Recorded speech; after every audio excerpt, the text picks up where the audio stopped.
Welcome back, guys. I'm Levi Lalonde, back in the saddle with, of course, Sam Tate from Ace Maneuvers, and we are here to bring you the long-awaited, long-anticipated final round of Day 2 Top Cuts of our Pro Hero National Tournament. The final two fighters, one champion, one contender, both sitting across from each other, ready to do battle on this mortal realm. We have Barrett Bryant piloting his Chaos Tokoyami list. And we've got the one and only Tim Keefe, of course, piloting his Air Jiro list. It's going to be such an exciting, thrilling matchup. Aside from some of the most high-octane action we've seen on this stream all weekend, what do you expect to come out of this grand finals matchup, Sam? A lot of basic training, number one, first and foremost. A lot of dice being moved around for those bonuses. These are two characters that really excel at putting those numbers on attacks, right? They're really excel at ticking things up, and man, I think it's gonna be a fast one. I think it's gonna be a very fast one. There's gonna be a lot of numbers flying around. There's gonna be a lot of attacks. There's gonna be so much orange, so many kill turns. I hope we see some really, really crazy back and forth. These two players are always going to give us a great show. Speaking of these two players, Sam, why don't you give us a little bit of an info drop on these two gentlemen right here? Well, on the left, we have Tim Keefe fighting out of the 25th seed. He has an overall record over the event of 10-2-1. He's going to be on the draw versus Barrett Bryant, who is fighting out of the 6th seed with an overall record of 11-1-1. This is going to be an incredibly explosive matchup. These are two former champions, and so I don't know if there's actually going to be a world champ diff in this one, but Barrett has won a nationals before. This could technically be home turf for him. Okay. Yeah. No, that's a pretty apt comparison. Yeah, I mean, Barrett here, obviously, with the higher seed being on the play, going to be very, very, very pivotal in a matchup like this. Not the most impressive build in the world, but 3 foundations is enough to kill with Tokoyami under a lot of circumstances. The 2-check coming in clutch on the second foundation as a 2. Yeah, it's we're not really playing around the 2 so much as we just happen to have a lot of spam in our hand, right? And that's something that we talked about Barrett in the interview with. He said it's that guaranteed build 4. It is. It's that guaranteed. It's massive. Because he's not running those 2s, right? So he only drew the 3 foundations in his opening hand, but if he had the 4th, you could imagine it was guaranteed. Right. So the Crone Frog coming in, checking the 4, which is perfectly okay since we're going to get to ready something. If we did check the 5, we would have gotten to commit and seal something for free with Irrefutable Force of Nature. But I don't know how terribly worried about that we are right now. Yeah, I mean, it's kind of wild, right? It's the first attack plate of the game. It's only the second turn for Barrett. The 5th card. On the 5th card. It looked like, I was about to say, what a whiff, right? Yep. It's the diff. It's the diff. It's the national champion diff. It's Barrett the national diff right here. Yeah, I mean, this is like such a monumental. I mean, we saw Barrett Bryant have to fight his way through a bunch of his longtime Omaha buddies to get to this top cut spot here, and then we saw Tim Keefe have to take down his best friend, his teammate, his longtime buddy Broberg in the last match. Both of these have overcome so many different hurdles and fought through so many friends, fellow players, community members, tooth and nail, sweat and blood and tears, all the way to get to the end in this grand finals match. Who do you think wants it more? Who wants it more, Sam? Who wants it more? I can't answer. I'm not in their heads. I imagine, if I had to guess, it's Barrett. If only because he's held less slices of that pie. Absolutely. Right? Barrett Bryant being, one of the most renowned players of the olden days, but now in the MHA days, definitely not seen as much. I think he has 1 regional license exam top cut. Yeah, I haven't been able to see Barrett playing a whole lot, whereas Tim Keefe has showed up a lot, but has also done some casting himself in the very, very early days. For sure. But Tim won that very first set 2 regional, and Barrett's going to continue with this aggression. Oh yeah, the assault is not stopping anytime soon. This is one of my favorite cards from Heroes Clash for these symbols, for the Chaos symbols specifically. We have all these great spams that give +1 speed now. We have one with nature to give +1 damage. Ooh, this is huge here. Oh my. The second Dark Shadow is really, really, really huge here. Yeah. So Frozen Slash, it's got this enhance where if it gets a speed and damage bonus, our next one gets +2 speed and +2 damage. And, you know, Summon Dark Shadow, that's what it's all about. It's basically Dark Shadow Ruin's little brother. Yeah, absolutely. When it comes down to the attack lineups, right, of the different Tokoyami builds, I think Chaos having this one over Fire is one of the most pivotal moves. Like, this attack is so good. It's a 4 diff. It's an off-zone block. It's an off-zone attack. It's a high, so blocking it is hard because it's going to eat things that you'd rather block your Dark Shadow Ruins with. And then, like you said, it makes the next one into its own little Dark Shadow Ruin, right? It's build your own Dark Shadow Ruin. Oh. And the second Crow and Frog here on the 8 checks the 8. We're gonna get this one out of progress. I mean, this is pretty crazy. Not quite as punishing as a Dark Shadow Ruin would have been. However, if we're not swinging for game exactly on this turn, this allows us to ready our Tokoyami to get those Dark Shadows back, to be ready to swing in again on turn 3. Barrett Bryan looking like he's never going to let up on this aggression. Yeah, I mean, he's just absolutely relentless this turn. Just going in super deep, getting this massive 10 damage move in here. And like you said, yes, readying his character, now able to pick up a Dark Shadow for the defensive play as well, if need be, right? Defensively using the enhance to add +3 to your check and commit your character so that you can then also get your -1 damage on all your rivals' moves as well. The pressure is on Tim right now. I mean, this is the power of being able to go first in a matchup like this, right? Baron being able to, even without a very, very solid turn 1 build, establish enough foundations to play a very solid attack turn, deal 17 damage to Tim through 1 block. Again, the pressure super duper hardcore on Tim right now. Yeah, it looks like that pressure might got to him a little bit. We accidentally tilted an extra card. Probably going to be a gameplay warning. And then we're just going to shuffle that because it's just got to be random. That's all we need. It just needs to be a random card on top. So gonna fix that lickety split here. And this is not an angry hand. No, it doesn't look like it, but Double Destin, maybe we can do some stuff. However, I want to talk about poke meta. I want to talk about the meta game where poking safely, you know, has been a huge part of so many decks' game plans. It is so difficult to poke Tokoyami. You don't want to give him that Dark Shadow Ruin. He has breakers everywhere, typically, you know. Ice Storm still has Chaos. Dark Shadow Ruin's a breaker as well, right?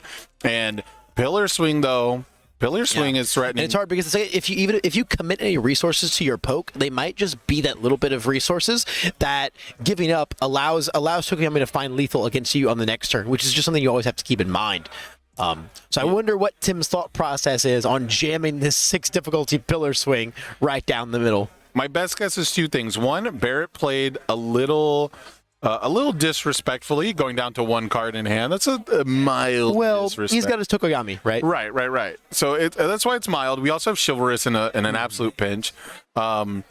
However, at the same time, Pillar Swing, it's kind of like guaranteed momentum, right? If we completely block it, it goes to momentum now. If we don't completely block it, it goes to momentum later. But picking up this +2 mid block and forcing him to block with it negates the, you know, having the Dark Shadow Rune for next turn. Yep. But you know he could pick it up. So all right, the latent skill is coming in. Yeah, the stun too, also making it so that if we really want to block this, if we want to guarantee it passes in any capacity, we have to start blowing up resources with release. This could be a macro play from Tim Keefe coming in. It could be, yeah. I mean, just essentially trading some of your ready resources to guarantee this momentum right here is not awful. And then being able to pop stuff like your latent skills. I imagine we're going to Jiro, maybe find an attack, and then grab our Destined for Mainstream success. You know, Tim's got a lot of minor interactions here that could lead to him possibly finding some more attacks and being able to land some damage on Barrett. Ooh, we do see a 3 in the top. Sorry, a 3 check in the top 2 cards from Barrett's deck. Tim's gonna get to put this wherever he wants, and you know, with that release, it's still gonna check a 5, and then we can commit Tokoyami to pass it, but losing a Frigid Heatwave for our next turn. Again, absolutely. These are really interesting macro plays where, yes, it's not necessarily doing what you would expect the attack to do, what you want to do, which is damage. However, it's denying him these cards that he's going to have access to on later turns. It most definitely is, yeah. And now we put Barrett in kind of an interesting position as well because we just showed Destin to pick up that Airstream driver. Now it's, hey, do you actually want to block this with your Dark Shadow? Give him my momentum. put that card in your card pool for my Airstream to make super big. So it looks like we're opting to just... We're going to partial so it doesn't go immediately. Right. But we're still going to take the damage, and we get to keep that Summon Dark Shadow for next turn. We do. Teasing Tim Keefe. Tell him, you're not going to kill me through -1 I think he damage. wants Tim to play the Airstream here. I think he wants Tim to play the Airstream. Scary. Airstream's big. Yeah, but if it's not going to kill Barrett, he wants him to play it here just to Absolutely. overcommit into him, right? We play it and check a 3, puts us in a terrible spot as Tim. Yeah, bring me some of that risk, show me something, right? That's what Bear's saying. He's saying, I am tapped out. I have put you to 10. I have showed you what I can do. You need to show me what you can do, or else you're in trouble next turn, pal. Yeah, Tim needs to find a good balance here, right? Tim needs to find, he's really thinking about what his next move is. Zero gravity. Gravity lift. Okay. Zero gravity lift is very interesting here. We're going to get to put a lot of damage on this. It's going to get big. We're getting 2 from Jiro, 1 from basic training. This is 9. The Airstream, if it passes, it's lethal, right? Plus Correct. 3 speed, plus 3 damage, lethal on a partial, too fast to block. He knows what's on top of his deck. It looks like Tim Keefe has taken the lead in this matchup. If he passes this Airstream, we don't even need better. it. We can't fail this now. But it's not going to get the damage to win if it's a 3 check. But we have and to it is a commit 3 check, Jiro. meaning Jiro's going to be committed now. We saw the real dramatic check from Tim there. Both of them understanding the situation here, that for this attack to prove lethal, we need to find at least that 4 check to keep Jiro ready. This being a charge, right? Giving it the stats it needs, but now... Unfortunate, yeah. Very. Unless you're a Barrett Bryant fan, of course, then you're throwing your popcorn in the air. If you're a Barrett Bryant fan, this is the hypest 3 check in the world for you right now. Man, he was staring down certain death except for Tim Keefe's checks. And, that's kind of the double-edged sword of Destined, right? If you look at these cards and like, I need these attacks. Yes, you're not going to check them, but now you are still checking blind later on. Right. So, but at least we get a couple 0 diffs to build in. The requesting can ready. The requesting can ready our release, so we're not going to be completely defenseless next turn.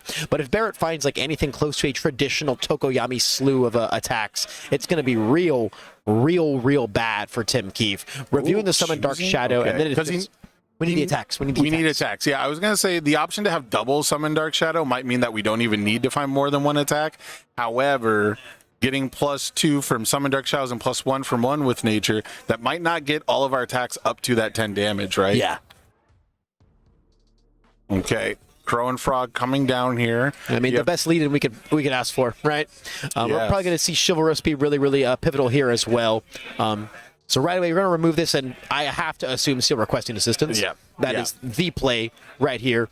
And seeing the Ice Storm in his hand, Barrett's going to be the one to take this. It was that 3 check. Tim had the line. Both these decks are so aggressive. If they just check 5s, they get to win the game, right? And so hard, so fast. Yeah, and Barrett's not going to be able to fail any of these checks with Summon Dark Shadow. They're not going to be blockable unless Tim has a plus Ultra in hand, and even then, it's a partial.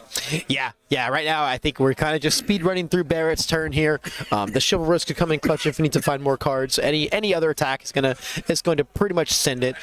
Tim has at most like 1 block here under good circumstances. Yeah, you want to talk gunslinging in Dallas? This is gunslinging. Both these decks came out firing hot, and man, the margins of victory are so slim. It's an extremely thematic and fitting finals for being here in Dallas, Texas. This is absolutely a Mexican standoff, and it looks like Barrett is just the one who's going to get his gun out of the holster a little quicker than Tim Keefe. He is the first and final shooter in this game 1, if everything goes according to plan. Yeah, and there's the ruin. Yep. We understand the assignment. I think we went a little too hard, a little too fast without being able to ensure lethal there. I mean, we did find a lethal there line, right? As Tim, we did find it. It just wasn't check proof. It was not check proof, and that was the big issue. And let's look at the cards in Tim's hand, right? Let's run it down. We played 0 Gravity Lift +3 high. We played Pillar Swing +2 low.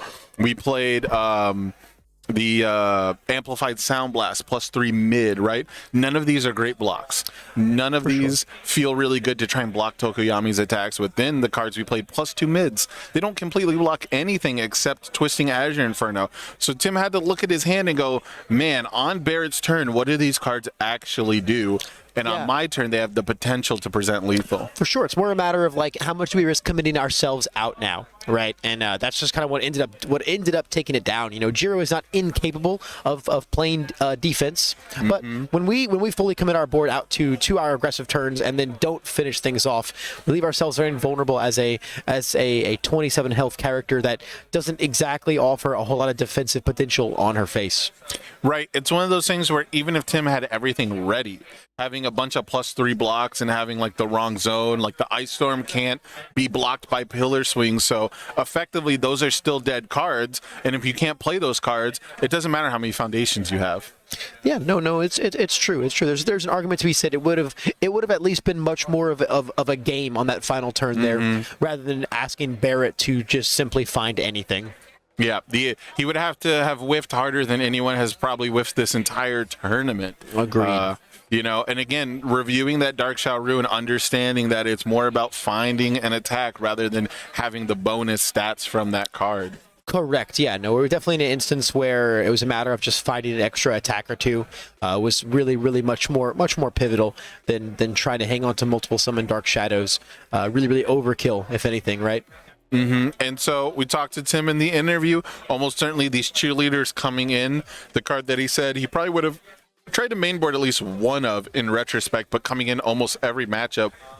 And, you know, we talk about denying enhances. Tokoyami presses a ton of buttons. That's a lot of enhances you can deny by flashing one of those attacks. It's so many. I mean, that was the strat, right? Back in the Season 1 meta was sideboarding into Toru 1's character card, because being able to flash any of Tokoyami's attacks was super strong.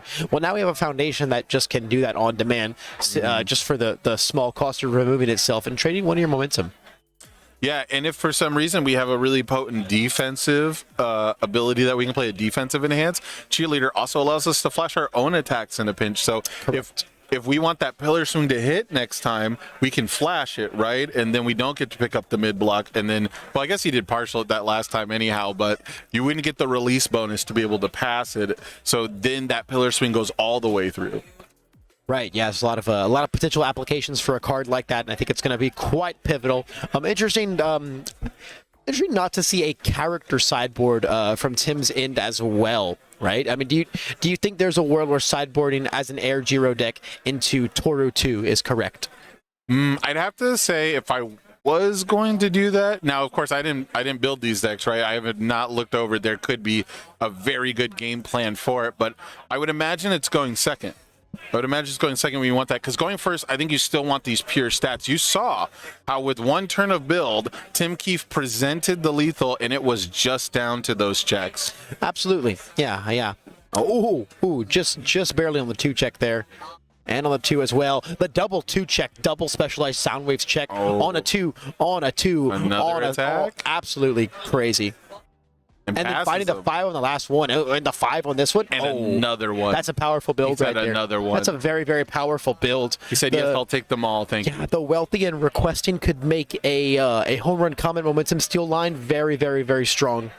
Yeah, that's an interesting one. Tell me about Wealthy Aspirations. What does that do in this matchup? I don't think it's anything necessarily specific in this matchup. It's more a card that just allows us to extend our plays a lot quicker, right? It turns Home Run Comet, snap 1 momentum into snap 2 momentum, which says 1 more powerful, which might just get us there a little bit quicker, right? It lets us reuse things like our Flash Attack that flips the momentum for -2 difficulty, which, again, getting to use that twice in 1 turn just lets us be a little more aggressive a lot quicker.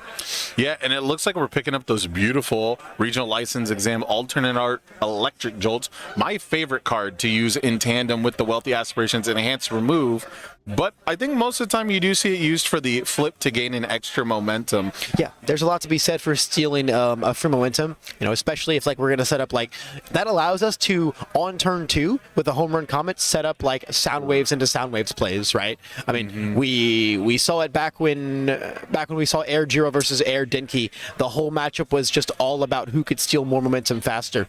Absolutely. And now this is a big play, right? Seizing the advantage has been one of the most impactful cards from Heroes Clash. We've seen it all over this format. A lot of our top cuts decks, maybe the majority of them almost certainly running this card. And it's tough. A little tough break for Tim to check back-to-back threes after checking 3 attacks on his opening turn. You know, the count's getting up there. We've probably got a third, maybe a fourth of our attacks represented now in our discard pile. Yeah, it's a really, really tough spot to be in. But we got a lot of things going on here. We're going to be able to have the Seizing the Advantage coming in for the speed, Jiro coming in for the extra stats, the Earphone Jack for the mill and the +1 speed. Again, so many little minor things going on right now for this deck that doesn't even have an enhanced step. Yeah, and then by the end of it, it is one of the fastest flash attacks I've ever seen. Yep, and we're going to see the Seizing the Advantage come in clutch and protect our important foundations from the flip from Seizing the Advantage. Chivalrous Competitor, such an important part of this format, man. Yeah, Barrett almost cheating himself there, thinking that Amplified Sound Blast is a weapon. It does not get the +2 speed from Jiro. It gets the +2 speed from Seizing the Advantage only. Yep. So it's actually only going to be a 7 speed low there, just kind of working that out before it became an issue. And Barrett's going to tap almost completely out, leaving the speed reset only. And man, you got to feel pretty good if you have a follow-up to this. You have to feel terrible if that was your one poke. Definitely does. Definitely does. I mean, we have a reasonable... I mean, 3 foundations is a lot for Jiro. Of course, we didn't get to scout these checks, right? Because it was a flash move. Thankfully, this one is going to come in unscathed. We will be able to scout our next checks. The Jolt is going to put in a lot of work, especially defensively, right? Ooh. And lovingly stunning out this speed reset. So if we did have a massive move, then it won't be an issue. And also, one thing that's kind of important is milling that Ice Storm off the top. Barrett most likely not going to be blocking this attack, might still attempt to, but making sure that he doesn't draw that Ice Storm. One of those little tiny plays from Earphone Jack that can go you know, unnoticed a lot of the time. Yeah, I've had games where Earphone Jack just mills all of my rivals' attacks, and it's extremely entertaining. Yeah, you gotta look at the tiny little implications of every single move, and you know, if you're not looking at the top card of your rival's deck, you're making these kind of decisions blind. But Jiro now getting to scope the top will know what Jiro's going to check and know whether or not they want to activate this Earphone Jack and where to do so. Yep, so there's that top 2 check coming in. I don't think it's going to give us a whole lot of impact on Barrett's plays here. I'm not sure if he's going to be able to really block anything else from here on out. However, it gives us an intimate knowledge of the next 2 cards he's going to draw going into his turn, which could be very valuable. Yeah, definitely. Electric Jolt, one of the best pokes, right? It's one of the premier cards, one of the first to be selected for that alt art, because that stun is really powerful. The fact that even if you completely block, it still deals 1 damage means it's going to go to momentum. Then once it's in momentum, you get targeted committal. Yep, and speaking of it getting to momentum, right, our Wealthy is ready now. That is a super heads-up play with our Earphone Jack. Bringing our Wealthy up, now we're going to be able to either snap an extra momentum at the end of this turn, or snap it right now as we jam this home run combat down. I mean, this is exactly what we were talking about, right? And checking the 5, checking the Specialist of Sound as well. Yeah, Barrett's completely tapped out. This is going to be a very fast, very high damage attack. Do you think Tim can pour everything into this, right? We can make it up to powerful 4. We can get 2 momentum. We can put 8 more damage on it. Is that exact lethal? It's exactly 15, but then Tokoyami will say -1 damage. Oh, you are correct, my friend. You are correct. Goodness. We can get this to just under 1 if we blow every single thing. However, once we steal our momentum, we have requesting assistance that can ready up Destined for Mainstream, which can, I mean, we've already looked, right? We'll know whether or not we need to clear that off the top of our deck. So if Tim has another 4 difficulty attack, this could still be game. Yep. So it's possible that we... Oh, he welties it off the top, which he knew was there. So we must know it's not something we want. So it must have been 2 foundations, meaning we can flip request and ready this. Yep. Now try and dig for that 3rd card to see 1 more attack. We get the call attack. It's a release. 4. Now, if we have another attack in our hand, that means we can pass this check now, right? But do we have it? And only have that. Oh, only 2 cards in hand. We're not going to be able to play great defense into Tokoyami. Agreed. So there's the powerful coming in, right? Bringing it up to what should be the 14 damage after the Tokoyami -1. That Tokoyami -1 being so clutch. So clutch. Now, do we have the next move? We're checking a 4, so we can't fail this no matter what it is. even if We it's a would have pillar, even if it's a slammed it. pillar swing. Yeah, I mean, it means certain moves. So we must just be debating building a foundation. Ooh, okay, that's a good one, though, right? Yep, we're That's debating pretty the much commit the one. best one we could bring in is his cheerleader here. Between a cheerleader and a jolt, that might be the real determining factors in allowing us to survive a turn. Once again, though, I think we're in the position of, does Barrett find gas? Let's talk about restraint for a minute. Let's talk about scoping the lineup. Barrett Bryant holding on to one with nature, one of the strongest foundations, one of the best offensive foundations, recognizing that there are low threats, maybe scared of indiscriminate shock, the 1.3 million volts attack that gets so big on the low zone that is also a charge, but being able to block out that super fast flash attack completely saved his life in tandem with that -1 damage. Yeah, there's a lot to be aware of there. So let's take a look at Barrett's stage here. He's got a lot of really good stuff going on for him. He's got the petty squabble. He's got the stronger. He's got the basic training, and we've got a lot of good aggressive pieces here. And this is going to be scary for Tim. We are not posturing a lot of blocking power. Do we pop the cheerleader here? Is the question. I think you have to. That one's rough. That feels non-negotiable. Yeah, we would deny picking up the summon and the possible ready, and even not if he count has towards another aggressive. move, if he has to jam like another move on a 5 and checks poorly, and then picks up his shadow, checks poorly, like it gives Barrett a lot of leeway for failure here, not making this count and forcing him to play another move to pass before he can actually play his summon Dark Shadow. At full life, I'm gonna say we can afford to be a little conservative. I'm gonna say that when it comes down, it looks like we're passing out the headsets to make sure that we don't have any outside noise coming in. The players Right. can hear each other, right? So I'm gonna say that at full life, we don't have to press this button yet. Specifically because we get to Jiro enhance, we get to see what we can block, we get to see where we could potentially block with, and the electric jolt enhance could be something that we really want to pop off now, and then we can flash an attack that boosts itself, like a Dark Shadow Ruin potentially, or maybe an Ice Storm or something that we can't block.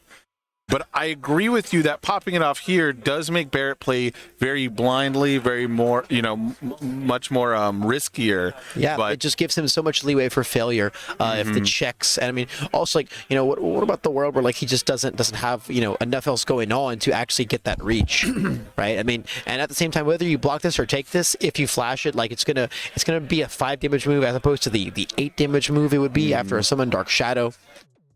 And this is a lot of the skill expression, right? This is the skill expression with a lot of Jiro decks where it's like, I'm playing flash attacks, but I also have this really powerful enhance. Right. When do I pop these off? When do I run out the non-flashes? Now with Cheerleader, we have it on the rival side. When do I flash their attacks? When I use my enhances?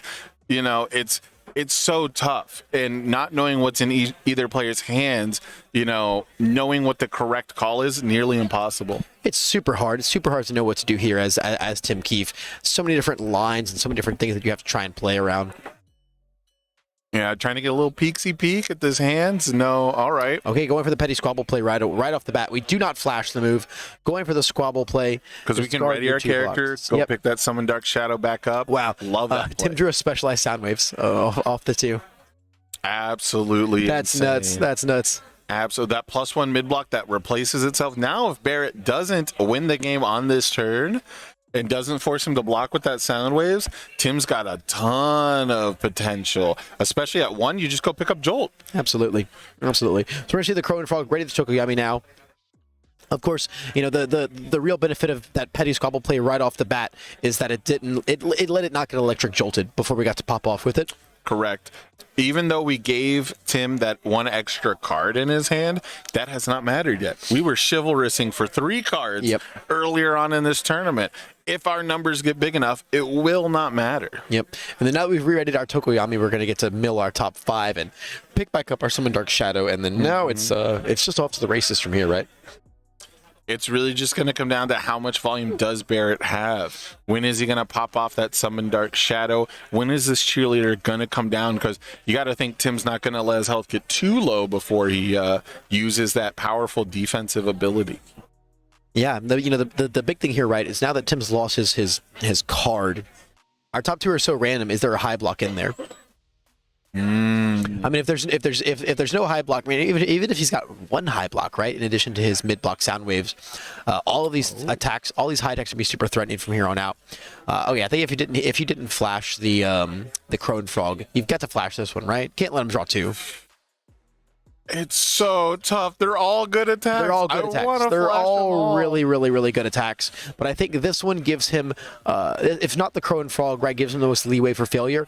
This is the one that does it right here. Do you know why you flash this one? Why is that? Because this is the smallest printed that has the most potential.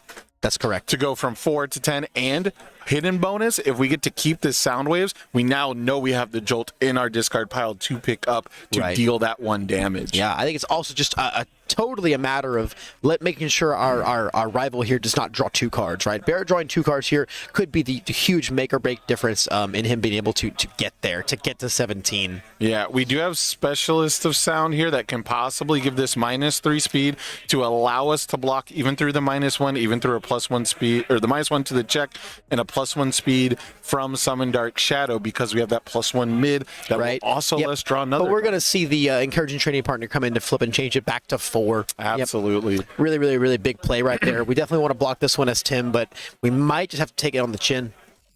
Yeah, that'll be really interesting. Is Tim going to look back at this game and think maybe I should committed the encouraging instead of the stronger in darkness? Right. Is that speed reset for 1 whole attack's worth of damage more punishing than the +1 to everything? Because right now, stronger in darkness could have potentially been +3 damage, right? And this Azure Inferno is going to be way more than 3 damage. Yeah, but I mean, if you want to talk about restraint, look at what's going on here. Barrett holding his Summon Dark Shadow through all of these attacks because he knows he's got to save it.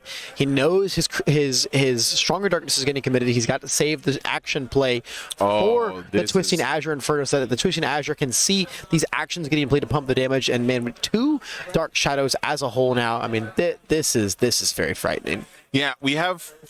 Yes, what in the absolute world? This is the play everyone was hyped on, right? Dumping all your actions into a Twisting Azure Inferno, but it's not a play I've seen a whole lot, right? Oh my gosh. It's still not the typical way that you run this out, but we have turned this into a 14 damage attack. It's 6 speed with the -1, effectively 7 speed. And with all of the checks -1 on Tim's end, this move is unblockable. Our block is on an 8, and we check a 5, which is actually a 4. We have to check an Arrogant Disposition as a 6 check to become a 5 check and commit our 3 resources to block this. Oh, absolutely right. Yeah, it's 3 Summon Dark Shadows for the 3 speed, and then the -1. This is a 7 speed move, effectively an 8 speed move, because all Tim's checks have -1 to them. Yeah, I mean, he's got the 1 mid in his hand, he's got the sound waves, but he has to raw check that 6 to be able to block this attack, or go down to 3 health. Yeah, and it's not lethal yet, but even with 5 cards in the card pool that count towards progressive, Barrett can still pass another attack with that +3. Yep, and so the big thing here, right, is Tim knows the top of his deck, right? He knows, so he knows he's not a 6 on top. This is on a 5, 6, 7, 8, 9, 10. Checks the 6. It's too fast. 7, yeah, it's too fast. The game is just that fast. The game is over. Barrett Bryant. Your national champion, your first ever national champion, coming back from the trenches of defeat, coming back all the way to come in with so little representation throughout the whole MHA competitive season, as opposed to Tim Keefe, the overlord of competitive play in this game, dominating every single event back and forth. Barrett, the people's champion, right, coming in and turning that whole narrative around to secure the victory with his Chaos Tokoyami deck. What a thrilling finals. Absolutely. It was fast. It was punchy. It was everything that we said it would be. And I just have one question to ask you, Levi. Why? Why is the 1 health the power up? Why is living at 1 health I mean, the most anime thing you can possibly do? This is our anime card game, man.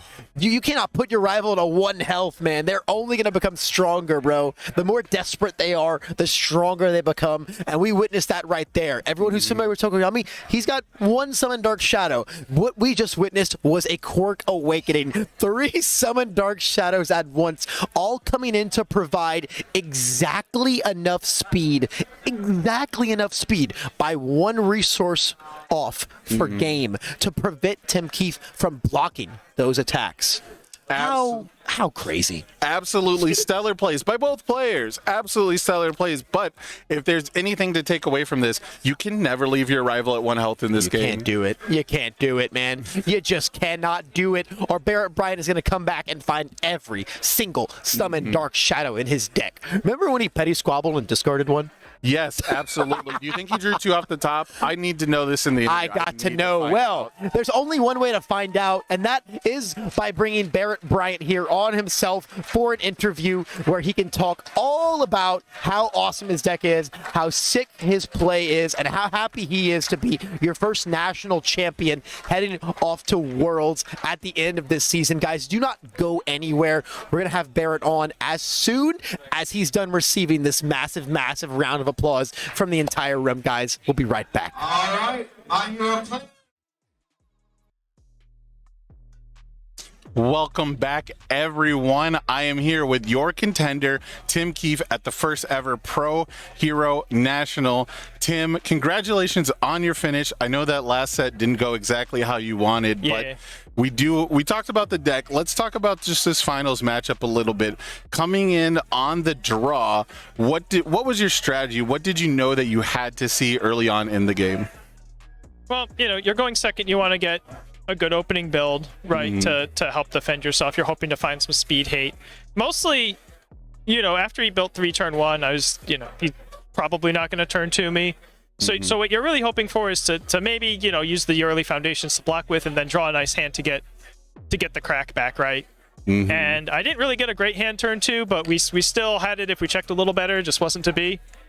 Aggro mirrors like this come down to these niche decisions. I remember after that, right, I was still in an okay position to defend. Absolutely. But he knew well enough to remove irrefutable to seal my requesting assistance, and that made sure he could secure the kill. Absolutely.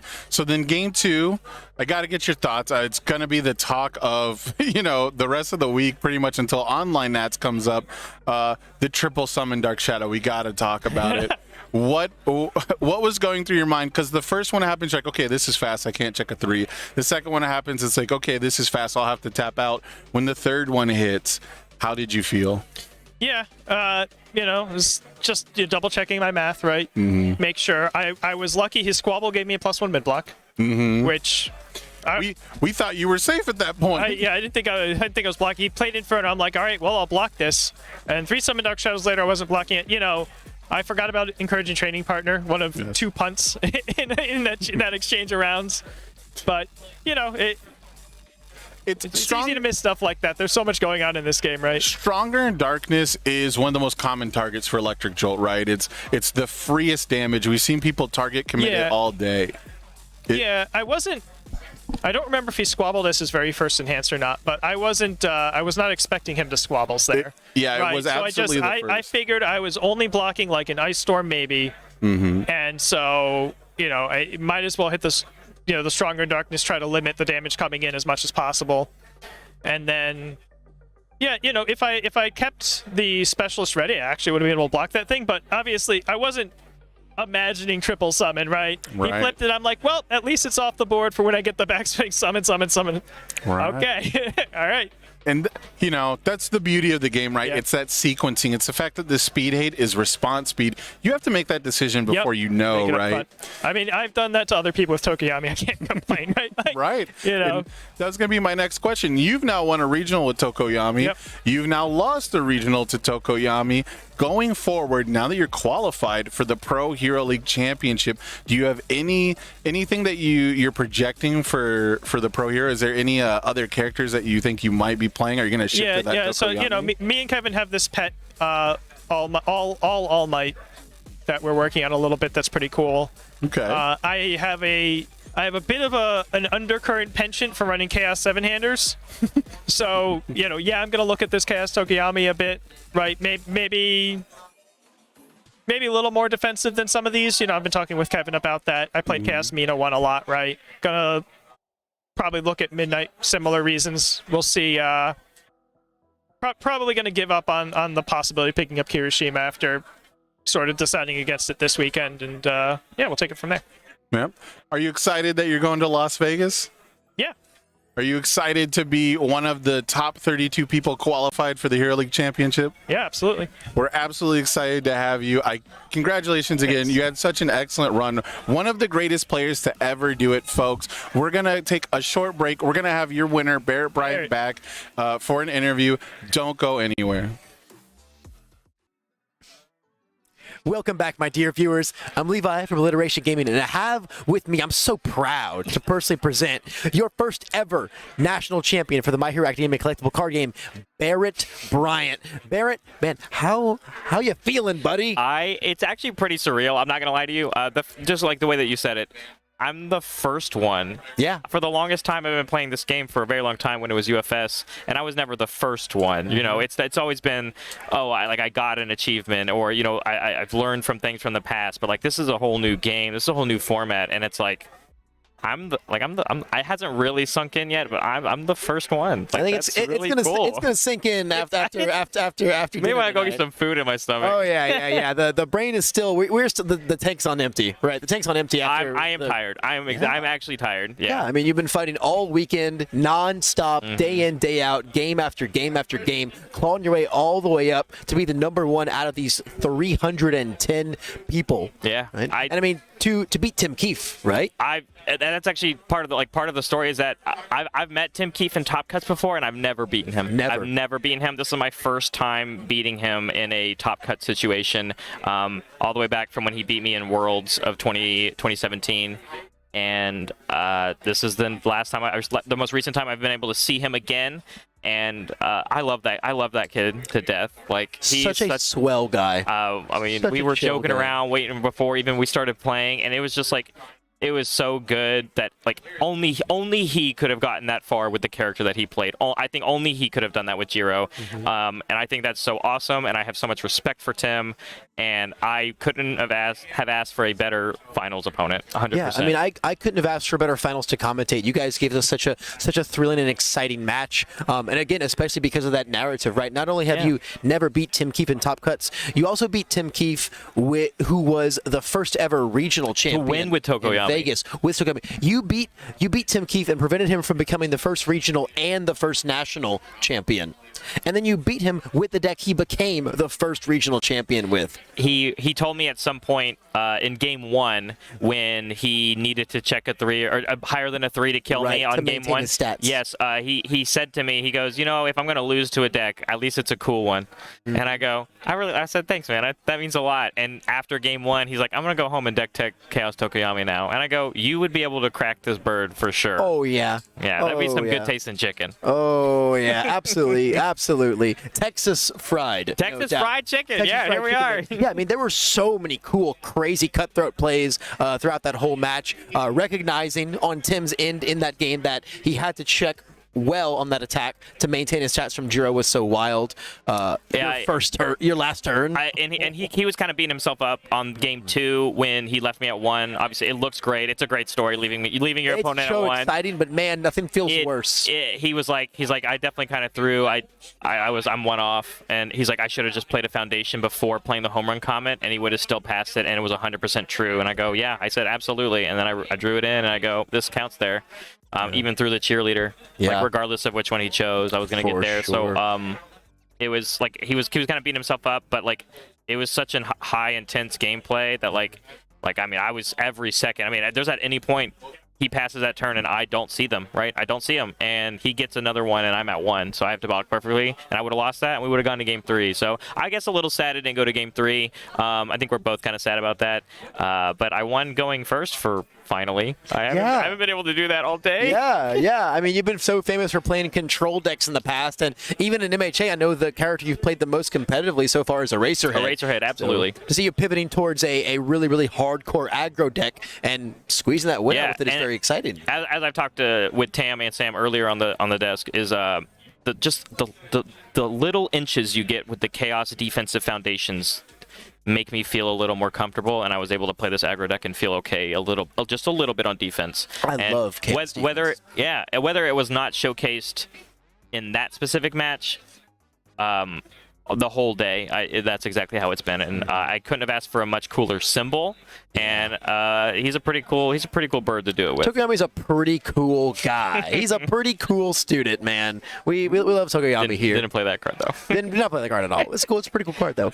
But yeah, man. I mean, just thank you for such an exciting and entertaining finals. Of course, going to Game 3 would have been super cool. Absolutely. Very understandable to both be bummed about that. But I'm man, also glad it's over. Yeah. We get to proceed with our lives now. We get to play cardboard comfortably and casually, get some food and get some nice rest in us, and enjoy the rest of our weekend with all of the amazing people in this room that you are standing on the top of. Eric Bryant, I once can't believe again, that. guys, as your first ever national champion, Paladin Chaos Tokoyami. So before I let you get to all of that, though, Barrett, I do have to give you the floor to do any shout-outs that you'd like to make, man.